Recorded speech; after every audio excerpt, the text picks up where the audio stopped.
ADG Bhanu Bhaskar को लगाई फटकार, मेले के जिम्मेदार अब थे, भगदड़ हुई तो दूसरे को आगे किया। अंबानी परिवार ने लगाई श्रद्धा की डुबकी, मुख्यमंत्री योगी ने 2 अफसरों को सस्पेंड करने की दी चेतावनी।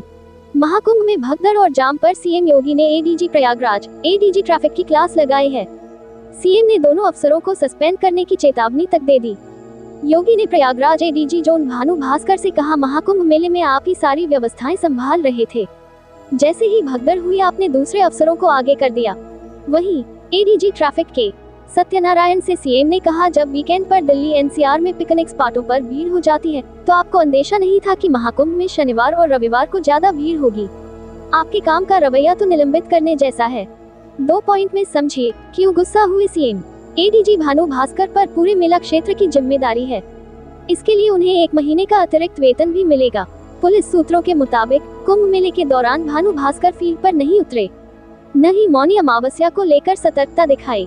सीएम योगी को उनका फीडबैक मिला, इसके बाद चेतावनी दी। एडीजी ट्रैफिक के सत्यनारायण पूरे प्रदेश की ट्रैफिक व्यवस्था को संभालते हैं। सूत्रों के मुताबिक 3 दिनों से प्रयागराज आने वाली हर सड़क पर जाम जैसी स्थिति है, ऐसे में उन्होंने कोई खास कदम नहीं उठाया। सीएम ने दिए सख्त निर्देश। 1. महाकुंभ मार्ग पर यातायात न थमे, पार्किंग स्थलों का उचित प्रबंधन करें। 2. प्रयागराज में हर दिशा से भक्त आ रहे हैं, सड़कों पर वाहनों की कतार नहीं लगनी चाहिए, नहीं जाम की स्थिति होनी चाहिए। 3. माघ पूर्णिमा पर विशेष सतर्कता और सावधानी बरतें, बसंत पंचमी की तरह व्यवस्था लागू करें।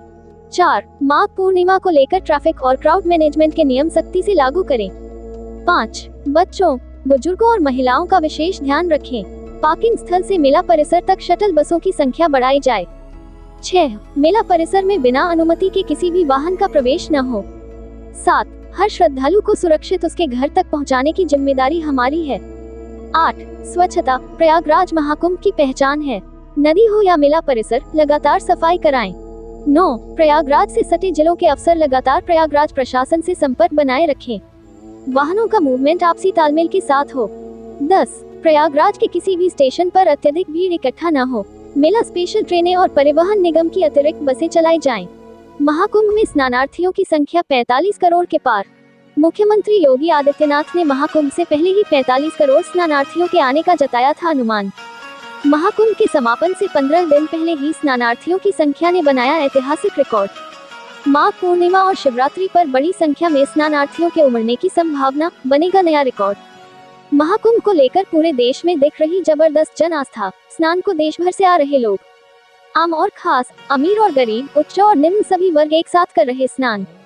महाकुंभ नगर 11 फरवरी। माँ गंगा, माँ यमुना और अदृश्य माँ सरस्वती के पवित्र संगम में श्रद्धा और आस्था से ओतप्रोत साधु संतों, श्रद्धालुओं, कल्पवासियों, स्नानार्थियों और गृहस्थों का स्नान अब उस शिखर पर पहुँच गया है, जिसकी महाकुंभ से पहले ही मुख्यमंत्री योगी आदित्यनाथ ने उम्मीद जताई थी। सीएम योगी ने पहले ही अनुमान जताया था कि इस बार जो भव्य और दिव्य महाकुंभ का आयोजन हो रहा है वह स्नानार्थियों की संख्या का नया रिकॉर्ड स्थापित करेगा। उन्होंने शुरुआत में ही 45 करोड़ श्रद्धालुओं के आने की संभावना जताई थी। उनका यह आंकलन महाकुंभ के समापन से 15 दिन पहले ही सच साबित हो गया। मंगलवार की सुबह 8 बजे ही महाकुंभ में 45 करोड़ स्नानार्थियों की संख्या पार हो गई। मंगलवार को सुबह 8 बजे तक करीब 50 लाख श्रद्धालुओं ने त्रिवेणी संगम में पावन डुबकी लगाई, जिसके साथ ही महाकुंभ में स्नानार्थियों की संख्या 45 करोड़ पार हो गई। अभी महाकुंभ को 15 दिन और 2 महत्वपूर्ण स्नान पर्व शेष हैं और पूरी उम्मीद है कि स्नानार्थियों की संख्या 50-55 करोड़ के ऊपर जा सकती है। महाकुंभ में देखने को मिल रही विविध संस्कृतियों की झलक। प्रयागराज में तीनों अमृत स्नान, मकर संक्रांति, मौनी अमावस्या और बसंत पंचमी के बाद भी श्रद्धालुओं, स्नानार्थियों के जोश और उत्साह में कोई कमी नहीं दिख रही है। पूरे देश और दुनिया के अलग अलग हिस्सों से पवित्र त्रिवेणी में श्रद्धा और आस्था के साथ डुबकी लगाकर पुण्य प्राप्त करने के लिए श्रद्धालु प्रतिदिन लाखों, करोड़ों की संख्या में प्रयागराज पहुंच रहे हैं। बसंत पंचमी के अंतिम अमृत स्नान पर्व के बाद भी श्रद्धा का जबरदस्त उत्साह लोगों को संगम तट तक खींच कर ला रहा है। मंगलवार 11 फरवरी को सुबह 8 बजे तक 49.68 लाख लोगों ने त्रिवेणी में स्नान किया। इसके बाद कुल स्नानार्थियों की संख्या 45 करोड़ के ऊपर पहुंच गई है। स्नानार्थियों में 10 लाख कल्पवासियों के साथ साथ देश विदेश से आए श्रद्धालु एवं साधु संत शामिल रहे। स्नान पर्व पर उमड़ रही श्रद्धालुओं की भारी भीड़। यदि अब तक के कुल स्नानार्थियों की संख्या का विश्लेषण करें तो सर्वाधिक 8 करोड़ श्रद्धालुओं ने मौनी अमावस्या पर स्नान किया था, जबकि 3.5 करोड़ श्रद्धालुओं ने मकर संक्रांति के अवसर पर अमृत स्नान किया था। 1 फरवरी और 30 जनवरी को 2-2 करोड़ के पार और पौष पूर्णिमा पर 1.7 करोड़ श्रद्धालुओं ने पुण्य डुबकी लगाई। इसके अलावा बसंत पंचमी पर 2.57 करोड़ श्रद्धालुओं ने त्रिवेणी में आस्था की डुबकी लगाई थी। माघ पूर्णिमा से पहले भी प्रतिदिन 1 करोड़ से अधिक श्रद्धालु संगम तट पर पवित्र स्नान के लिए पहुंच रहे हैं। ये प्रमुख लोग अब तक लगा चुके हैं पावन डुबकी। राष्ट्रपति द्रौपदी मुर्मू ने सोमवार को त्रिवेणी संगम में पावन डुबकी लगाई थी, जबकि प्रधानमंत्री नरेंद्र मोदी, गृह मंत्री अमित शाह, रक्षा मंत्री राजनाथ सिंह, मुख्यमंत्री योगी आदित्यनाथ मंत्रिमंडल समेत भी संगम में डुबकी लगा चुके हैं। इसके अलावा प्रदेश की राज्यपाल आनंदीबेन पटेल, राजस्थान के मुख्यमंत्री भजन लाल, हरियाणा के सीएम नायब सिंह सैनी, मणिपुर के सीएम एन बीरेन सिंह, गुजरात के मुख्यमंत्री भूपेंद्र पटेल, केंद्रीय मंत्री गजेंद्र सिंह शेखावत, अर्जुन राम मेघवाल, श्रीपद नाइक, बीजेपी सांसद सुधांशु त्रिवेदी, राज्यसभा सांसद सुधा मूर्ति, असम विधानसभा अध्यक्ष बिस्वजीत देमारी, सपा के राष्ट्रीय अध्यक्ष अखिलेश यादव, प्रदेश विधानसभा में विपक्ष के नेता माता प्रसाद पांडे, गोरखपुर के सांसद रवि किशन, हेमा मालिनी, पूर्व सांसद Dinesh Lal Yadav, Nirahua, Bollywood actress Bhagyashree, Anupam Kher, Milind Soman, Olympic medallist Saina Nehwal, actress से किन्नर अखाड़े की महामंडलेश्वर बनी ममता कुलकर्णी, प्रख्यात कवि कुमार विश्वास, क्रिकेटर सुरेश रैना, अंतर्राष्ट्रीय रेसलर खली, कोरियोग्राफर रैमो डिसूजा, बॉलीवुड एक्ट्रेस ईशा गुप्ता के अलावा भाजपा के वरिष्ठ नेता रविशंकर प्रसाद भी संगम में स्नान कर चुके हैं। दिनांक 12 फरवरी 2025 को माघी पूर्णिमा के स्नान के दृष्टिगत प्रयागराज महाकुंभ में आगामी यातायात योजना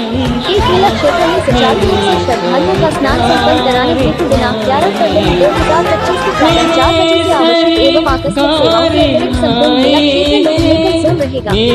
तो प्रयागराज शहर में महाकुंभ स्नान हेतु बाहर से आने वाले श्रद्धालुओं के वाहनों को दिनांक 11 फरवरी को प्रातः 4 बजे के पश्चात संबंधित रूट की पार्किंग में पार्क कराया जाएगा।